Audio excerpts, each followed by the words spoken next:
All right. Good day, everyone. So, this time we will be talking about Chapter 5. So, it's the legislation. Uh, in the workplace setting, especially in the healthcare setting, you should know the client's rights. And of course, your right as a worker, as a PSW, as a healthcare professional, you should also know your rights as an employee, right? So that's why in chapter 5 we will be talking about a little bit of legislation, the most important key points on what you need to know about your rights and most especially your client's rights. So, of course, in this chapter, we will be understanding the rights, of course, the right that builds with trust and professionalism and care, right? So, always remember that trust is very important, working with integrity, especially in the healthcare setting, because you are dealing with vulnerable clients. We should also know both your right and the client's rights along with your legal responsibilities, right? What are the things that you can do and what are the things that you cannot do with your client? That's why it's very important that you know your contract, you read your roles and responsibilities, your job descriptions. Also, remember that you should know your actions and you must follow your code of ethics. Again, there is no such code of ethics in the PSW, a legal code of ethics in PSW. But what trying to say here, in terms of code of ethics, you should know your company policy and guidelines. All right, your workplace policies and your provincial laws and federal laws.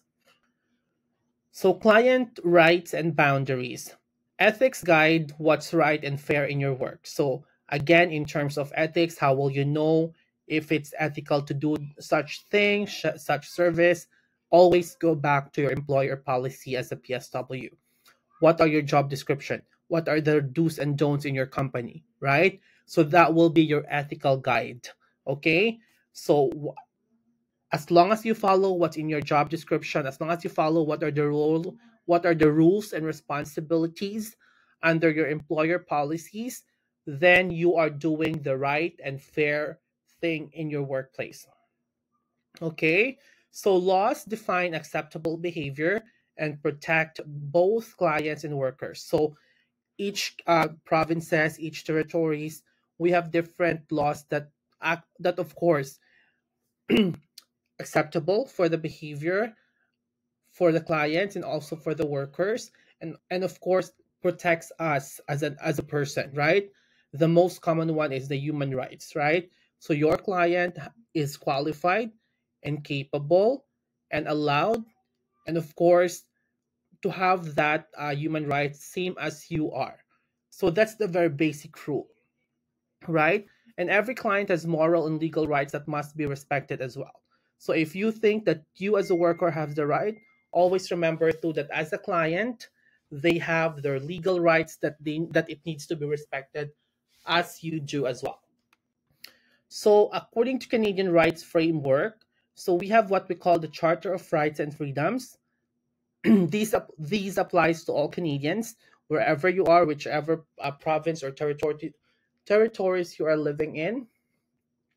The Human Rights Act prevent discrimination and promote equality. So this is the one that I just told you guys earlier. The very basic right of every individual is the human rights. Sorry about that. Sorry with my voice. Of course, very basic thing in the workplace: never discriminate, never judge anyone based on their gender, their race, their beliefs, their culture, etc. You should always promote equality, treat everyone equally, whether whatever their background, their gender, their race, their beliefs are, right? So that's very basic. So healthcare laws vary in each provinces. So there might be some healthcare laws that's applicable to Alberta, but not applicable to Ontario. It might be applicable to British Columbia, but it's not applicable to New Brunswick, right? So again, it's always good that you know and you stay current on the local policies and procedures. About the Bill of Rights and core principles. So, first, clients have the right to dignity, respect, and autonomy. So, we have discussed this. Remember, if you can go back to the PSW principle, the acronym DIPS, dignity, it's always there. Of course, treating them with respect and letting them have their own choices, the autonomy, which is, of course, the preference, and respect, which also comes with dignity, right? And of course, privacy. So these are the things, these are very basic things that we should always give to our clients. Always remember that whether they are vulnerable, they are sick, they are disabled, they still deserve those dignity, respect, and autonomy. So they control what happens to their body through informed consent. So when we say informed consent, so make sure that you will let them know before doing any service or procedures, that especially that about them. Like, let's say if you will, by simply giving them food, right? It's always good that you will let them know that, okay, Mr. Smith, I am here in your room now because you're on a bed rest. So I will be assisting you with your breakfast. Okay? So it's always good that you let them know what are the things that you're going to do with them. Privacy and confidentiality are essential for quality care. Again, as what I've mentioned all the time, privacy and confidentiality is very important. Whatever you know about the client, their personal information, their health status, anything like that, it should always remain in your facility. If you have a coworker or a best friend that's working on the third floor, it's not her business to know what's going on about Mr. Smith. Sorry, about Mr. Smith. Okay, so it's always important that you will remain. Everything remains confidential and private because that is the right of every client. So, privacy, dignity, and consent. So, first, provide care privately and protect the client information. So, simply by changing them in the room, it's always very common. Sometimes it's happening, especially during night shift, that every time PSW change their client in their own room, they tend to forget closing the door behind them. In that sense, you are not providing them care privately. So by simply closing the door behind you before doing any procedure with the client inside the room, it's already showing that you care, that you're care, and you're giving them privacy, right? And of course, protect client information as much as possible. You don't share their information, their number, their address, who their family members are, etc., especially if it's not needed. Again, it should only remain and be kept in the team that you are working with, right? So never share images, details of the clients electronically. Never, if let's say if you are having a party or a Christmas party, and then you tend to take photos for everyone, make sure when if you post that in your social media, make sure to blur the faces of your clients because it should not be shared to your social accounts or social network accounts, right? Because that sorry about that, that breaks the privacy and confidentiality of your client. So informed consent requires clear understanding and voluntary agreement. So that means the client should understand what you are telling them. If they understand, that means they can give consent to do it or not to do it, right? And there should also be agreement that, okay, Mr. Smith, do you understand what I'm trying to say? We are gonna go shower today. Okay, I'm gonna bring you to the shower room, right? By simply as that, that's already giving them informed consent what you are going to do on that day. Next is legal issues in care. So it's very negligence happens when reasonable care isn't taken care. Let's say, for example, let's say in the night shift, you are working on a night shift, and then there's supposed to be a policy in your workplace setting that you need to do rounds every 2 hours to check the client, right? But because you are very confident and very relaxed or lax, you don't do the policy of every 2 hour rounds because you assume that the clients are all safe and they are in their bed. Okay, so you didn't check, let's say 1 a.m. you check, 3 a.m. you didn't check, and then you at 5 a.m. you check again, and then you saw that Mr. Smith is already on the floor looking discomfort and having like have a facial gestures and showing that he or he's in pain, right? So there might be a little bit of negligence because you're not doing your job. the client fell, if you could have checked or followed the rules that you've been checking them every 2 hours, you might have prevented the fall, right? So but that simply as that. So make sure again you always follow what your company policy is, what your job description is.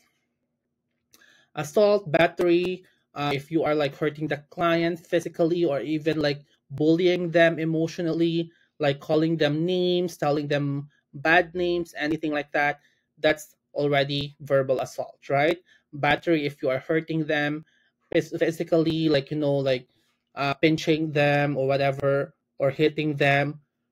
So that is not allowed, or it's a big no-no in the healthcare setting.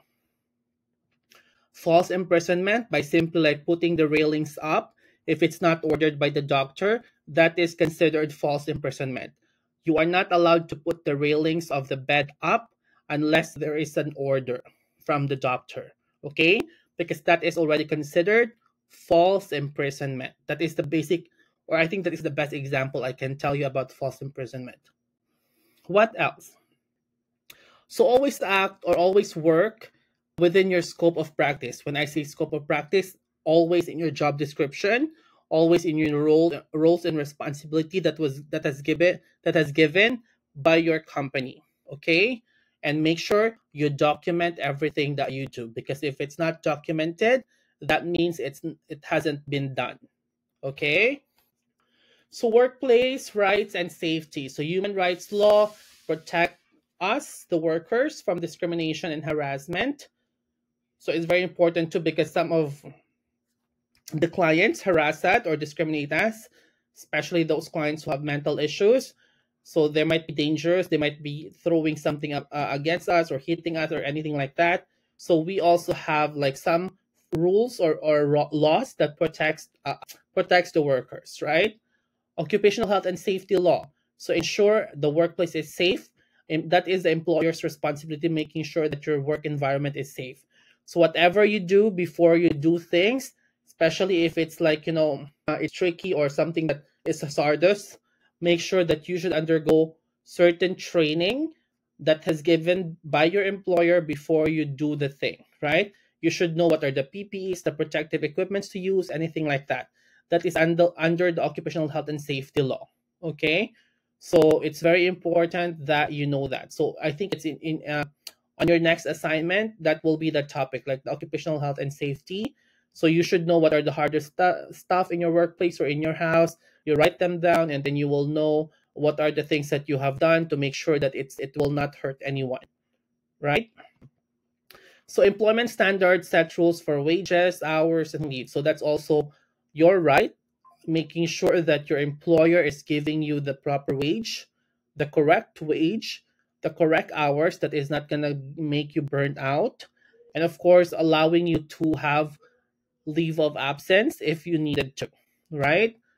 Also, if you are working overtime, it should always be time and a half. That is always your right. So workers' compensation covers injuries that occur in the job. So if you got into an accident in the workplace while working, so that means it's supposed to be covered by your employer, somehow like that, and they will actually give assistance for your healing. So a reflection question, I will put this one in the discussion that we can do. So how do I protect both client and work rights in their daily care? What would I do if I saw a coworker breach a client's privacy? And how can I stay updated on changes to workplace or client legislation? So that's a reflection question. I'll put that in the discussion portal, and you can read them, and then maybe if you can give a comment there, put your name to your answers so that I will identify who answers or who commented, right? So that's it for chapter 5. So I'll see you guys again next time, and have a good day.